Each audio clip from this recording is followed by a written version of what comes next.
Okay, so we got a MADAS question here, and if you don't know what MADAS questions are or MADAS papers are, it's just basically a compilation of lots of very, very hard past papers created by a guy named T MADAS, and there's loads of them out there. You can just Google them. You can find them on PMT everywhere.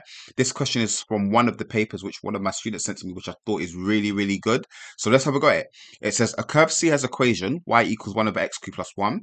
Describe fully a sequence of two transformations which map the graph of C onto the graph of equation y equals 1 over x cubed minus 1. And it's only 2 marks. Now, with these types of questions, you've got the before and after. You basically want to use algebra to essentially ask yourself, how do I go from the start to the finish, right? So what I'm going to do is I'm actually going to write the original equation as f of x, right? So f of x is going to equal 1 over x cubed plus 1. And now we need to get 1 over x cubed minus 1, right? And obviously, the difference is 1 to minus 1. You can't just take 2 away and stuff like that. So how does that actually happen?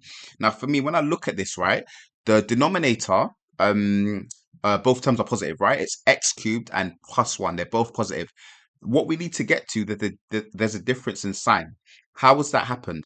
Now, this power of 3 is crucial because one of the transformations, or two of them, are reflections, right? And that is just multiplying by minus 1. So what I'm going to do is I'm going to say, well, if I can make this negative, which I can, I'm going to do that by reflecting in the y-axis. And we know that that is just, in terms of algebraically, that's going to be f of minus x, isn't it?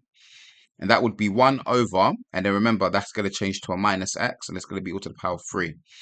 So now I get this here. Algebraically speaking, minus x all cubed, that odd power will make it negative, wouldn't it? So it's going to be 1 over and then minus x cubed plus 1. So now we're here. We need to get to this thing, right? Which is positive x cubed. Sorry, not that thing, this thing here. We need to get to this thing, which is positive x cubed and a negative 1. The only difference between these two is the fact that the signs have changed for both terms. How can it happen? Well, you just times through by minus 1. So if I was to times through by minus 1, I'll do it here. If I times everything by minus 1, well, we can times that minus 1 on the denominator. It will just become 1 over the minus x cubed will change to a positive. The plus 1 will change to a minus. And that would mean that it's going to be minus f of x, isn't it? So what would the answer be? The question is to describe fully a sequence of two transformations. Well, we've got the two. They're both reflections in the axes. First one in the y-axis, second one in the x-axis. And that's it. Easy, maybe.